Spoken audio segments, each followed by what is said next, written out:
Ихэнх эцэг эхчүүд хүүхдтэйгээ ярилцах нь тэдний хөгжилд тустай гэдгийг мэддэг бөгөөд тэдэнд эргэн тойрны юмс үзэгдлийг тайлбарлан таниулж ойлгуулахыг хичээдэг.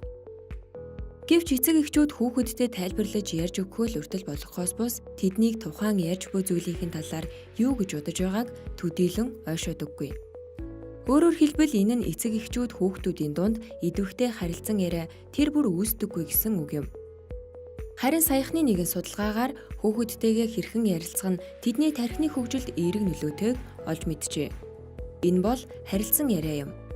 Аливаа зүйлийг тайлбарлаж өгөхдөө төвөгтэй үг хэллэг ашиглах, эсвэл тэдний үгийн санг баяжуулахын тулд карт чийжлүүлэхийн оронд тэднийг харилцан ярианд татан оролцуулах нь хамгийн чухал гэнэ.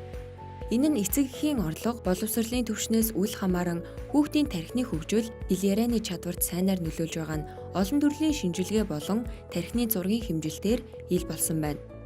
Судлаачдын хэлснээр эцэг эхчүүд бага ярьж их сонсох хэрэгтэй юм. Харилцан яриан зөвхөн сонсох болон ярих бус танин мэдэхийн цогц чадвар шаарддаг юм. Ийхүү харилцан ярих нь хүүхэд бусдын хэлж бууг ойлгох, хэрхэн хариу үйлдэл үзүүлэхэд дадлага болдог гэнэ.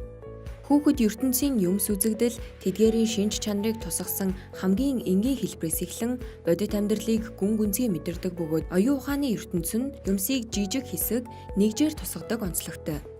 3, 4, 5 настай хүүхэд томчуудын гаргаж буй үг үйлдэл, зан ашиг дуурайж тэднээс суралцаж байдаг. Өөрөөр хэлбэл тухайн хүүхдийн гэр бүлийн харилцаа нь хүүхдийн сэтгэл зүйд ирээдүйд ямар хүн болох вэ гэдэгт нөлөөлж байдаг гэсэн үг юм. 3-6 насны хүүхэд ийхүү гэр бүлийн харилцаанаас болоод өөр зан ариун шинтэй болон төлөвшдөг. Хүүхэд амьдралд бойжих үе шатуудад түүний ой, сэтгэхүй, сэтгэл хөдлөлийн төвшин хувьсан өөрчлөгдөж, юмыг ойлгож авах чадвар өдөр өдрөөр сайжирдаг бөгөөд 3 сараас эхлэн ойр орчныхоо бүхий л зүйлстэй танилцдаг.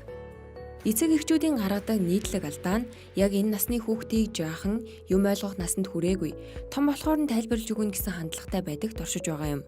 Харин үүний оронд бүх зүйлээс суралцаж эхэлж байдаг 3 наснаас эхлэн аливаа зүйлийн сайн мууг өөрсөддөө нь харилцан ярилцах замаар ойлгуулах нь хүүхэд ирээдүйд зөв хүмүүжлтэй нэгэн болон төлөвшөхөд ихээхэн тусалдаг юм.